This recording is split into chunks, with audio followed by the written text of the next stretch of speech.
Welcome back to episode number 48 of the BC Procast. Episode 48. Welcome back. I said it backwards. I said it wrong. Dude, I feel like every time I start the intro, it's something goes wrong. But welcome back. Hey, take a seat. Also, we are at 296 subscribers. As of right now. And we need your help. I probably will do a little edit thing just to make sure it's a little bit. We need your help.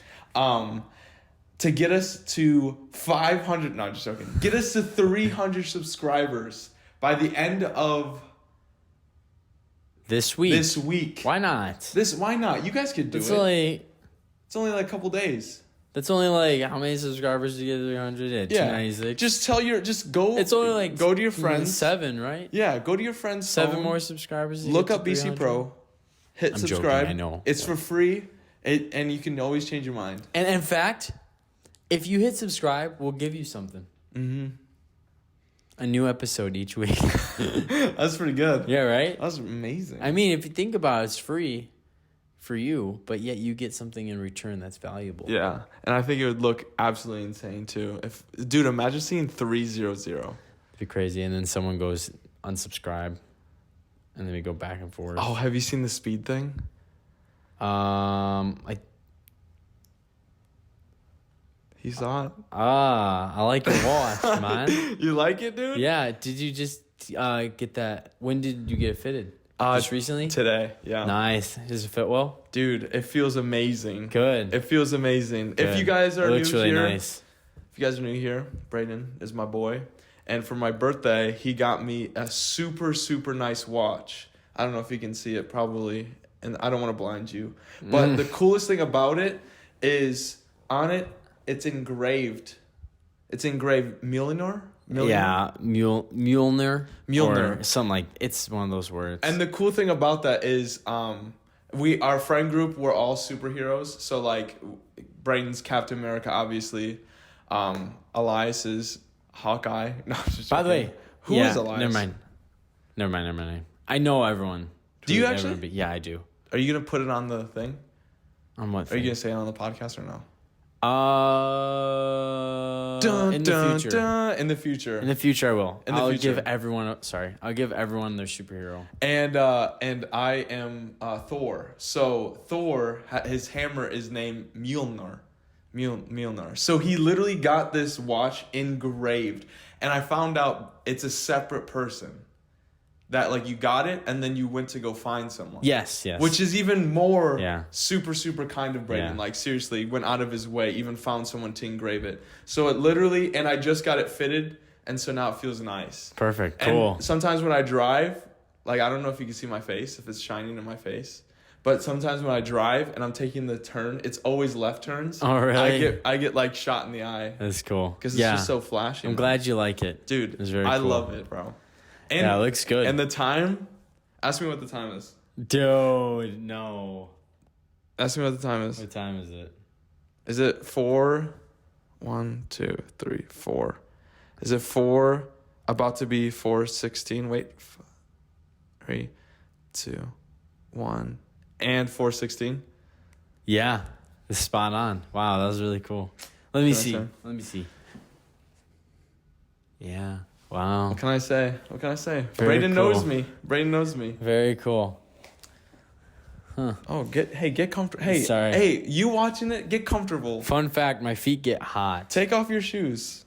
And just enjoy it. Superman. Take off your shoes. Just enjoy it. I love superheroes. Superheroes are amazing. It's just the small things in life. Yeah. It's just I love superheroes. I had superhero socks. I just enjoy the small things in life. Right. And even if it's like a beautiful day outside, or maybe you wave to someone and they smile back at you, you feel that joy because it's about the small things in life. It's the small things in life. Mm. Do you have any thoughts about that? You know what? I was recently thinking about problems. And I was talking to someone, and they were discussing how they were going through certain things, and it was like scheduling stuff and figuring out things. And what I found out is, I was like, hey, is it like need to be done today? Or that stress that you're going through, does that need to be solved today? Is that a today problem, or is that in the future? Or is that something that can just be overall just chipped at and like fixed? And they're like, well, yeah, well, it could be fixed. Like, it doesn't have to be fixed today. Like, I don't have to actually worry about it. And so it made me think about what do we put our focus on versus what actually matters? Do you know what I'm saying? And so I've started in my life to like see due dates and be like, okay, I can either get super stressed about it or prepare. And one of my favorite quotes that your fiance says is, there is nothing more unmotivating than more time or extra time or whatever it is, like a lot of time. There's nothing more unmotivating. Wow, that's very true. That's very true. Is that amazing? And it's like, it's like looking at the bigger picture. I feel like we look at our situations or our problems, and you may be going through something that actually is a serious thing, and we'll be praying for you. Put it in. No, they shouldn't do that. That's weird. Unless you want other people to see your deep, just say pray secrets. for me. Just say pray for me, and we will actually make it a thing to pray for you. We'll send you an email saying, like Caleb does it. But like I was just realized that like in the school right now, there's a lot of due dates. I just found out I have to write a 9 to 10 double spaced paper, Times New Roman. Well, that's good. 9 double to 10 spaced. pages. Yeah, double space though. But it's Times New Roman. That's like really 3 pages. When you write a paper, do you space it right away, or do you write as much as you can and then space it? I haven't done it in a while, so I don't know. It depends the mood. I make it first. I make it Times New Roman, font 11, and I write as much as I possibly can. Just absolutely bring it. So is it the page number or is it the word count? Page number. Okay, so this is what I do. Oh no. What I did. So you do you know I have to put like your name, the date, the class? Yeah. Bro, double space that. Then you go down, enter, title, enter, first paragraph. And like you base on that page, it's literally like your name, title nice and big. And then you only like fit one paragraph in it, and it's like one page is done. And then in between each paragraph, you like enter, indent, and then you go. My teacher's gonna see everyone else's paper, and then just me with a bunch of. Somehow you were able to only do 5-paragraph essay in 9 pages. That's so crazy. How'd you do that? How'd you do it in 1,500 words while everyone else was doing 2,500? That's crazy, man. That's crazy. I don't know. I didn't. You must use a lot of big words. A lot of big words. A lot of big words and a lot of brain teasers. Wow, so you just found that out? Yeah, and so I literally in that moment I was like, "Oh, dude, you got to be joking me." But then I literally was like, "You know what? I got time." Oh, dude, you got to be choking me. You got to be choking me, dude. Oh, I got to be joking. You're full on choking me. So how much time? I actually have a lot of time to do it. So I was like, you know what? I have a lot of time. It's gonna be no problem. I just have to stay on task and know exactly what I need to write and when. And so I was like, how many days do you have? That's my final paper. So I got about 3 more weeks until it's due. Write a paper a day. That's what I was thinking, actually. A page a day. Yeah. And then you'd be done early, and then you can go back if you need to change anything. I don't proofread, dude. No, I'm just saying. That's my biggest weakness. You don't have a rough draft? No, the rough draft is due, and then the final draft is due. Yeah, I usually just take the rough draft and make it the final draft. The same. I literally don't change anything except for the red little squiggly lines. Then I have to change those. Yeah. But I realized that in life, kind of like what you're talking about, it's the small things in life that can either make you super happy, but also the small things in life that can like bring you down. Do you know what I'm saying? And so I really put that in perspective, and I was like, you know what? Life, you can't wish your life away. Like that lady said. Did we talk about it in the podcast? Yeah, I believe so. And so I even tell Jayla that a lot. I go, hey, don't wish your life away. And like that has helped us just enjoy every moment. Yeah. Like I started enjoying going to work as like a lot more. Yeah. I just started enjoying going to work now. I just started I enjoying hated my it life. before. Yeah, no, for myself, I think back to like those like little inconveniences that you can make it much, much, much a bigger deal in your mind. Yeah. And one thing I probably talked on a little bit before, but like when it came to schooling for me, I would think about future Braedon. Dude, Braedon actually jumped. That's scary. Braedon actually jumped. You guys probably don't even know what it was, but no, I would think about future Braedon and how to excuse me, and how I'd want him to be like set up for success or be happy that current Braedon took care of it. So for example, like that 9-page paper they had to write, I would think about Caeden in the final week of school.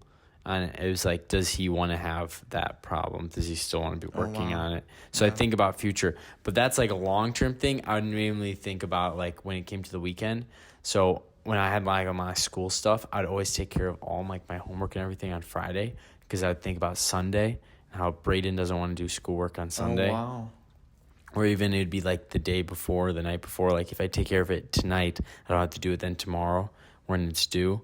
So I'd always think about future Braedon and try to set him up for success. Wow. Just because I know future Braedon would be happy that I took care of it in the current Braedon.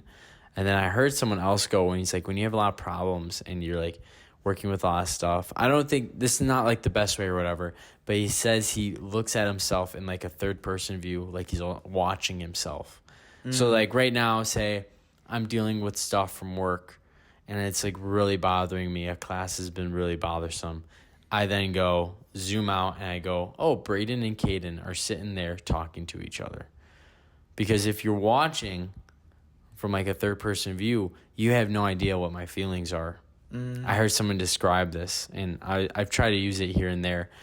Just trying to take yourself out from your emotions for a second, just like to breathe or whatever. Yeah. But he's like, I just like look at myself like I'm watching myself real quick. And he's like, then you take the emotions out. Because say you're watching like someone walk across the street, you have no idea what they're thinking or feeling. Right. So there's nothing tied to it. You're just a person walking. So right now I'd be like, oh, two people are sitting and talking to each other. Yeah. Those are some ways that people can like maybe use some strategies to not fret over the small things. But like just how you're talking about wishing your life away, the day goes by so fast. The week goes by even faster, I feel like. A weekend blinks and it's past. It stinks. But, like, those moments, they're not problems later. Yeah. You know what I mean? Like, sometimes friends fight and they think it's the end of the world. And literally, I had two people I know, they were, like, fighting. It was, like, really, really bad. And I go, by the end of this week, this is not going to be a problem. Because, one, they're going to talk about it. Mm-hmm. And then, two, there's time. And literally by the end of the week, like days later, like it was all solved. And it's like you get so anxious and you get so nervous about having conversation or facing that person face to face. And like you're like, oh no, what is it gonna happen? What is it gonna happen? But like by the end of the week, it's completely gone. And then it even gets to another point. This will be like my last thing, and it gets to another point of like a year is so long. Yeah. Like it's like a week. So think about this. So each day feels long, but you blink and then it's like the end of the week. All right. So a year feels so long, but then once it gets to the end of this year in January, you're like, wow, like that was long. Or even think about this podcast. We're about to hit our year anniversary and think about all the things that have changed in between our first podcast and now. Like, yeah, that's crazy. But it blinks because you're here, but in the moment it takes so long. Right. So you have to understand that so much can happen and change within one single year of your life. Like for myself, I've now fully traveled like all of Europe, not all of Europe. I've like traveled around the world within like this year, I feel like. And yet in those moments, it's super long. Like when I was backpacking, it was so long and I felt so tired. But now I look back at it, I'm like, oh, that was like a second, I feel like. And I think you can tie it to God. Like your life is only like a vapor. Right. So it feels much. So I basically tie that to say like, because we were talking about small problems. Small problems dissipate and disappear so quickly. Like don't give it any much more time, and don't let the problem live any more longer in your brain of you thinking about it, ruminating. Yeah. Okay, so this is what I'm thinking about as you're speaking.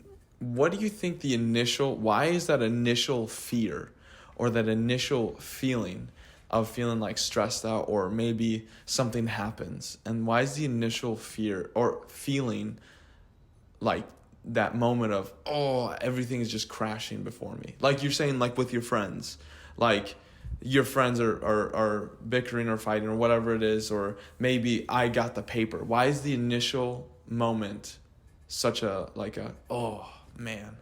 Yeah, I think, well, here's one thing. I heard someone say anxiety is worrying about the future and depression stuff about the past, which is like a little nugget that some people can take maybe.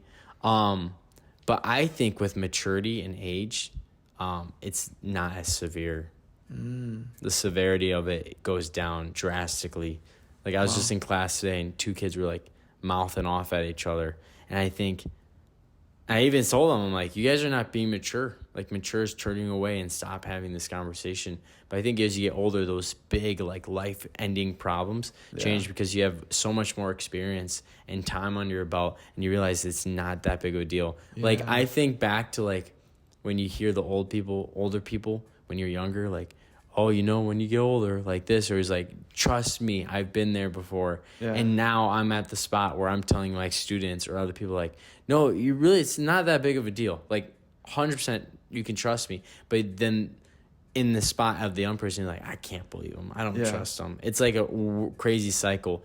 So I think the reason why it's so big is very much dependent on your age and like your maturity level and how much life you've experienced and what like, if stubbing your toe is bad, like the end of the world, you can ask someone that, got shot. Stubbing the toe is nothing. So it's all about perspective as well. You've had a lot of perspective. Yeah. Well, when we were on the cruise, we just, it was your dad and I, and we're just like looking out on the balcony, and I don't know if you were here when he said this, but he was like, wow, isn't this just amazing?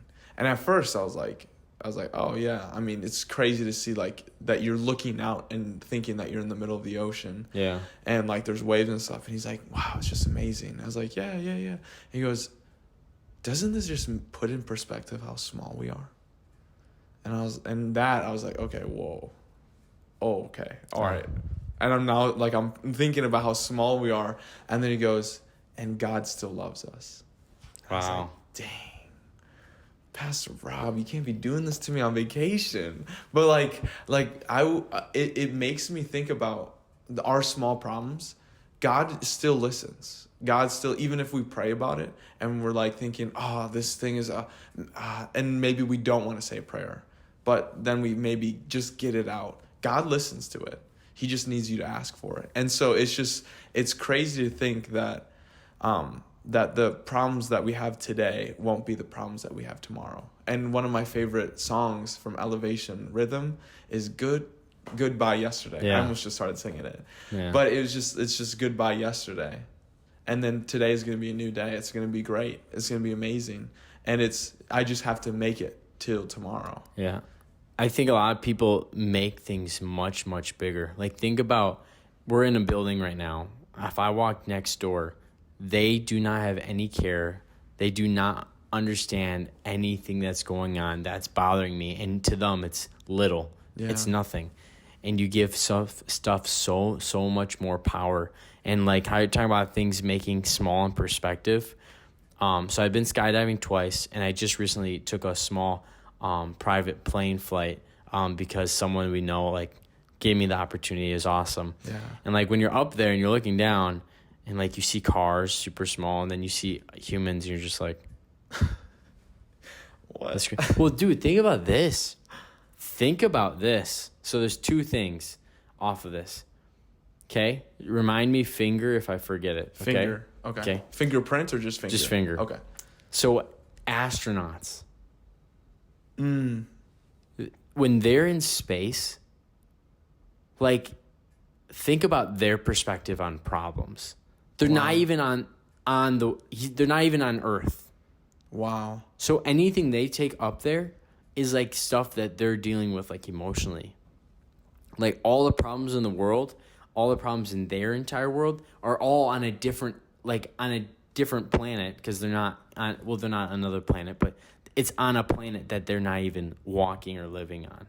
Wow. So, and then this is the thing about the finger. Someone goes, it's pretty crazy. He's like, to talk about perspective and perception, how much power there is. Yeah. He was an astronaut, and he was looking at the Earth, and he goes, this is the power of perception and your perspective. He goes, and he covers up the entire world with his thumb by putting it to his eye like this.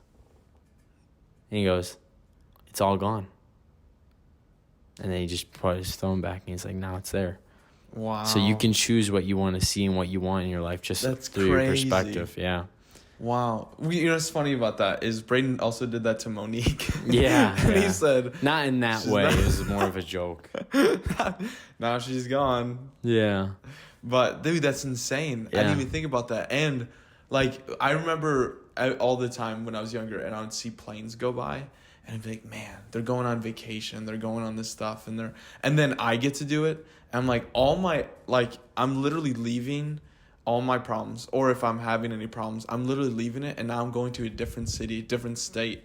And it doesn't chase me. It doesn't follow me. It doesn't bother me anymore. And it's just crazy because if I remove myself from it, if I just remove it, I stop thinking about it. Mm-hmm. And then if I stop thinking about it, I'm locked in. I can do whatever I need to do. Yeah. And a lot of the stuff we're saying is like almost like recognizing that those emotions aren't like something that should be addressed, or we belittle them or whatever. But on the flip side, I think we both agree with this, is that there are times where you should embrace your emotions. Yeah. So you can move on, or you could try to think clearly, or you can address the problem situation, because you don't want to always sweep everything under a rug or put it behind your thumb. Right. So I just want to put that as a disclaimer too, because it's not like we're saying run from how you feel, because there are times where you should feel your emotions, but you just can't let them be all consuming. Yeah. And can't let them control your thoughts and your actions. But it should be addressed, because then it can just get much worse. But like, reality is, like, it goes back to this quote, life is 10% what happens to you and 90% of how you react to it. Yeah. Like, you have so much power in your reactions and how things should go. I can think so much about my days at school with certain students in certain classrooms, and I go, I don't need to do this. I don't need to react that way. And it's not a problem. Even with my sister, if she says something mean to me, if I laugh about it, it changes the entire script, and it's not a big fight. Yeah, I think it's different for me, apparently. The rules switch versus boyfriend versus brother. Because sometimes when I try to giggle, it's not the same thing. So it just makes it worse. So I have to be like, all right, I'm not done laughing. Let's lock it in. Okay, what's up? And then I have to change it, because I tried to rewrite the script too. I remember one time she said something and I was like, just giggled. Yeah. And then I realized I was like, oh no, why'd I do that? And then she's like, Caeden, this is serious. And I go, you know what? You're totally right. And then that made me laugh. Yeah. Because now I'm looking at it from a different perspective, and that made me laugh. And then that made it even worse. And I literally was apologizing while I was laughing, and it just didn't work. But I remember when I was younger, you told me once, you were like, I actually told me this multiple times, but you were like, we're very similar. And the way our emotions, we wear our emotions on the sleeve, on our sleeve.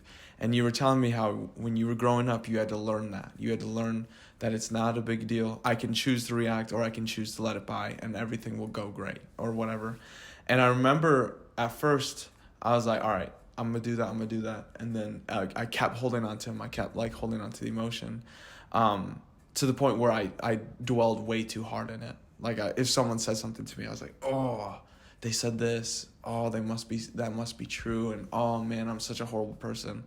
But then I kept reminding myself that like it gets better, because you were like, oh yeah, once I had to learn, and then you were telling me that you were like, you were good. Like, and when things happen now, it's like quick. You deal with it in your mind. You deal with it how you need to deal with it. You go through those emotions. You get it right. But then you always just switch up your mindset. Yeah. And so I took that, and you also said that people are fickle. And sometimes people do stuff that is like, that they may say something now, but they don't mean it. Or maybe tomorrow they're completely changed. And so you have the choice to either put a match in it as well, or try to blow it out. Yeah. My dad's helped me a lot. Love you, Dad. He talks about, so as you were saying that, I would struggle a lot when people would make stupid choices with their life. Yeah. And I'd feel as though it was my responsibility, like, to let them know, or be like, this is what you need to do instead. Yeah. And also other people just bother me. Like, that was one thing, like, I struggled heavily with. And even here and there, just like, I get pretty emotional about things, and I try not to. But my dad said this to me. He says, this is the Bible. He goes, you never want to be easily offended, and you never want to be like easily bothered, because that means you're a city without walls. You never want to be a city without walls, because that means anyone can completely control you and attack you in every single way. And so it kind of plays on a fine line of like, it's not pride, because you're not like, oh, you're not going to get the better hand of me. Right. But you don't want to be easily manipulated. Right. And like, you can see a lot where, like, you know, like me and you, it's very dangerous, because we know each other very well. We can say one word and ruin each other's day, because we know what's up. But you, with regular people, you don't want people to easily be able to penetrate your city, right, and start a small fire that leads to the whole city coming down, yeah, of a simple thing. So it all this stuff about the small problems, and then what you're saying about like emotions, like you want to be a city with walls. So that means that's good. Yeah. And the Bible talks about it.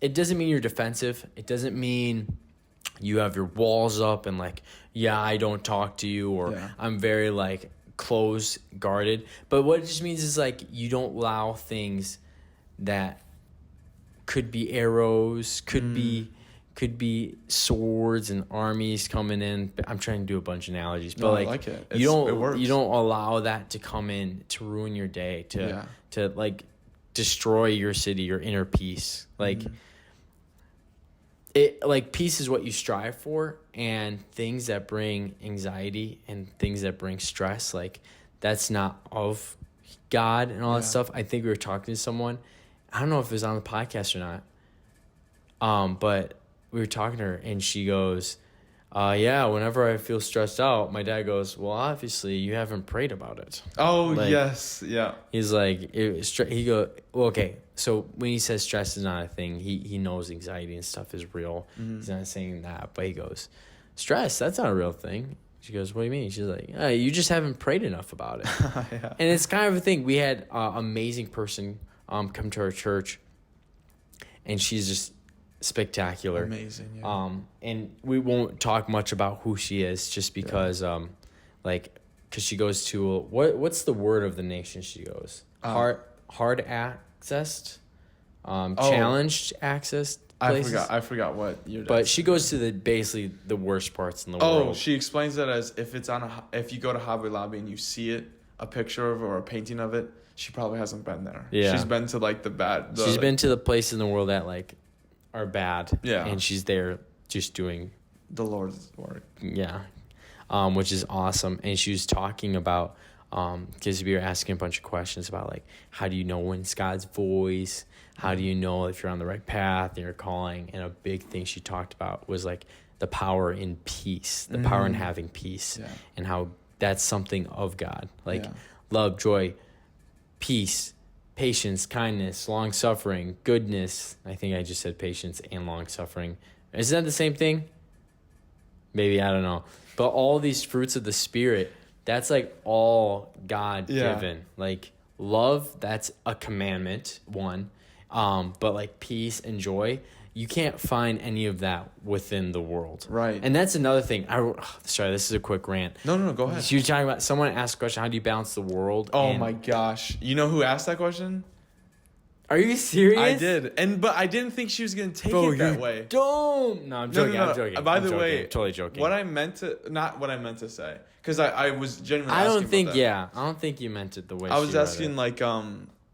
like how do you like your work, your secular, and I knew I should have said secular, You dude. should have. I knew I should have said that. But That's so funny. dude, no, the worst Never part, mind, I won't say anything. the worst no, it's okay. No, I'm and what she said was seriously beautiful, and I was like, it's okay that she took it that way. But it was just funny because she was talking about something, and she goes, yeah, and someone else had a question there. How do you balance the world and the church, right? The church or Jesus? And I almost said the church. I almost let her know. No, it's the church. Yeah, and she's like, you don't. And I went, all right, well, should have thought of that one. I was just, my little rant was that, like, there's not, like, you know, and I'm not perfect. At all. Have you seen yourself, boy? At all. But, like, the idea of, like, you want to stand out from the world. You don't want to be a part of it. Yeah. That's my little thing. No, that's great. Yeah. I'm not going to go off on it. But, are you sure? We're talking, no, yeah, okay. no, because we're getting close to that time. On the watch. Along with, I need to stay on topic. Yeah. Oh, okay. Yeah, but, there was also something that she said, and I can't remember what it was. You know what? I'm just going to say it, and I don't know if she said that last night or whatever. But she was, there was a time where she was talking about stuff that was going on and stuff like that.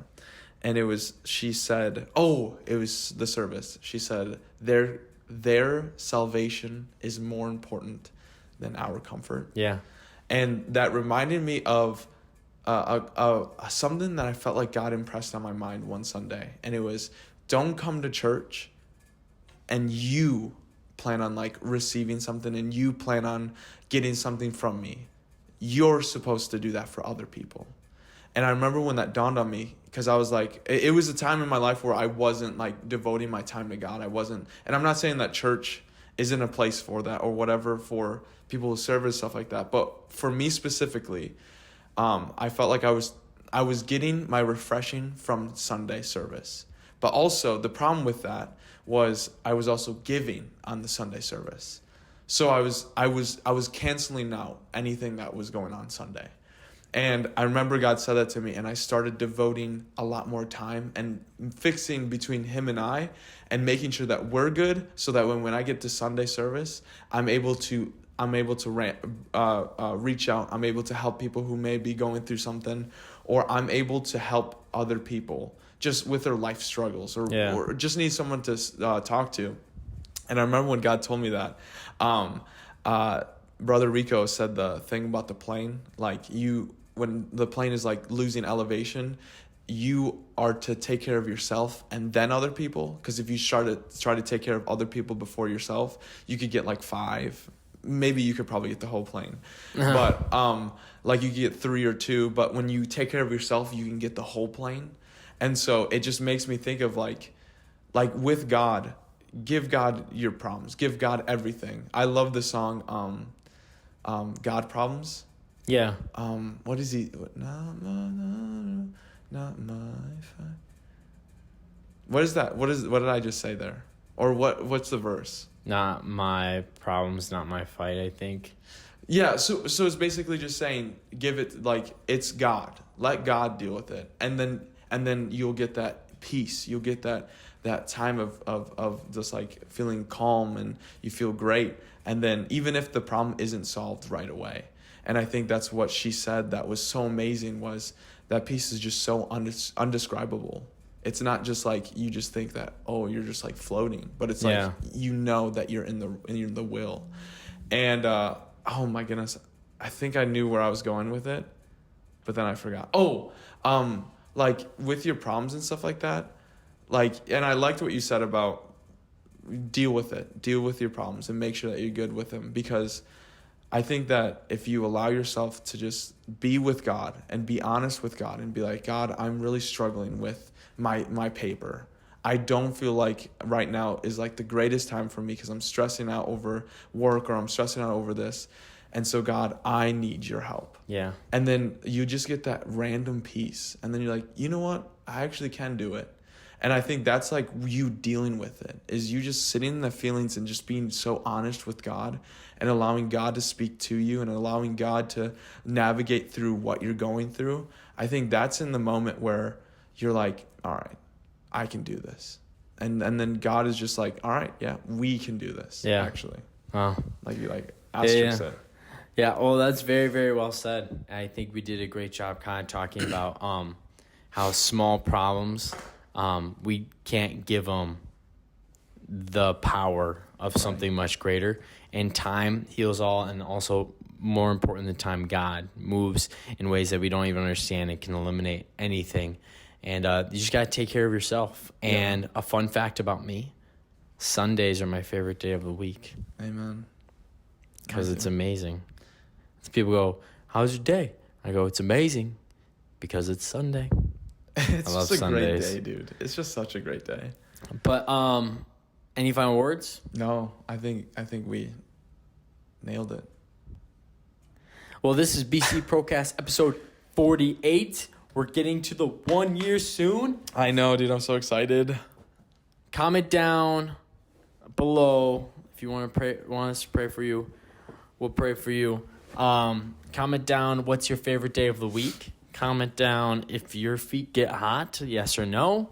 But make sure you pray each day. Make sure you read your Bible. That is how you build a relationship with the God, the creator of all things. That's how you have a best friend that is there for you no matter what. And, reach out to someone and tell them you love them. You love them. And keep your feet cool, not too warm. Don't want that stanky feet. Don't want that stanky feet. Otherwise, that thing will sense it and shoot at you. Hey, we'll catch you on the next one. Peace.